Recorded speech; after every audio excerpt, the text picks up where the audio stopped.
Dear students, this is our 22nd video lecture of class 5th SST, and today in this video lecture we will discuss the question answers of chapter 5th, the land of dense forest, the Democratic Republic of Congo. Let's start discussing these question answers. Question number first. Describe the climate of Democratic Republic of Congo. Democratic Republic of Congo की climate कैसी है उसके बारे में बताओ. The answer is Democratic Republic of Congo has a typical equatorial climate.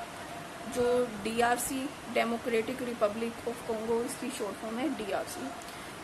DRC का जो climate है वो कैसा है? टिपिकल इक्वेटोरियल क्लाइमेट, भूमध्य रेखीय जलवायु उसकी है. This place receives direct rays of the sun, और ये यहाँ पर इस प्लेस पर डायरेक्ट रेस पड़ती हैं, सूरज की सीधी किरणें आती हैं. That's why it is hot and wet throughout the year. The second question is why does democratic Republic of Congo have a hot and wet climate.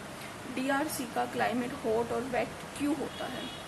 The answer is it is located near the equator. ये equator के पास है, so it has a hot and wet climate throughout the year.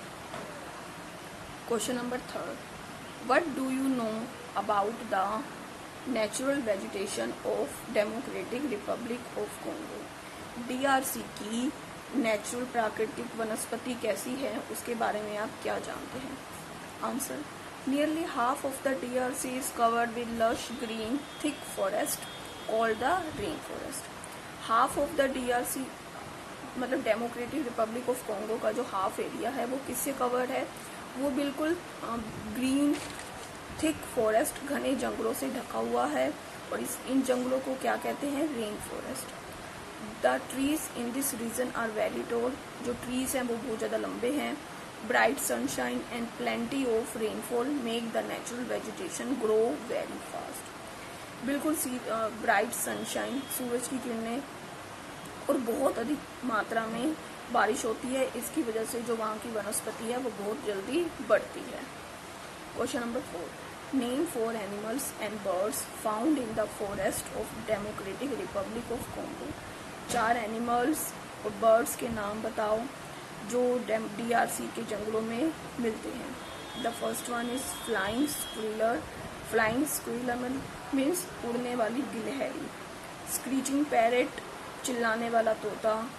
Third wild buffaloes and 4 giraffes. These are the animals and birds found in the forests of DRC.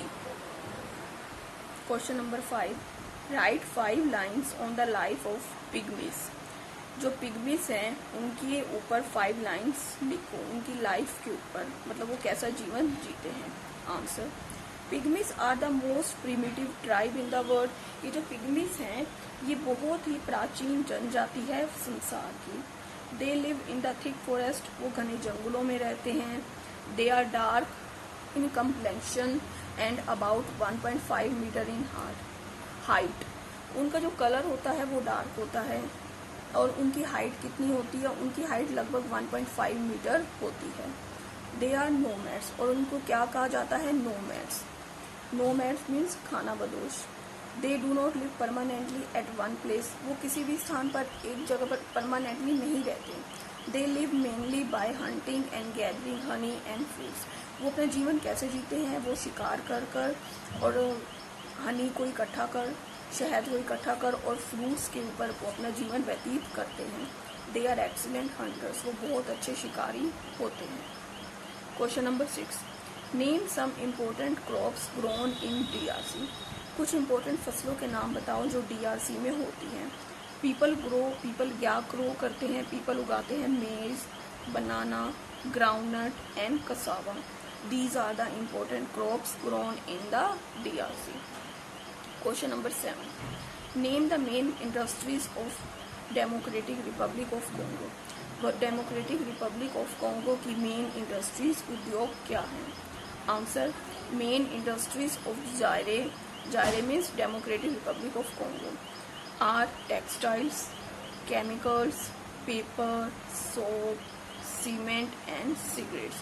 These are the main industries of DRC. Question number 8. How is the life of the people of DRC changing in the modern times? कि जो DRC के लोगों का जीवन है वो अब कैसे चेंज हो रहा है, आजकल मॉडर्न टाइम में कैसे चेंज हो रहा है? Answer is as the country is becoming more and more industrialised. जैसा कि हम जानते हैं कि यहाँ पर बहुत अधिक उद्योगों का विकास हो रहा है, उद्योग यहाँ पर बढ़ रहे हैं। The life of the people is changing, so the life of the people is changing, इसलिए वहाँ के लोगों का जीवन भी चेंज हो रहा है। The life of the people in the big cities here, यहाँ पे लोगों का जीवन बड़े शहरों में ऐसा ही है, is similar to the life of the people in big cities in other parts of the world. जो यहाँ पर बड़े शहरों में लोगों का जीवन, जो संसार के दूसरे बड़े शहर हैं वहाँ पे लोगों के जीवन के बिल्कुल एक जैसा ही है। मतलब यहाँ के लोग जैसा जीवन व्यतीत करते हैं संसार के बड़े देशों में वैसा ही लोग जीवन व्यतीत करते हैं। So students, these are the question answers of lesson 5. Please note down these question answers in your fair notebooks and learn all these question answers. Thank you.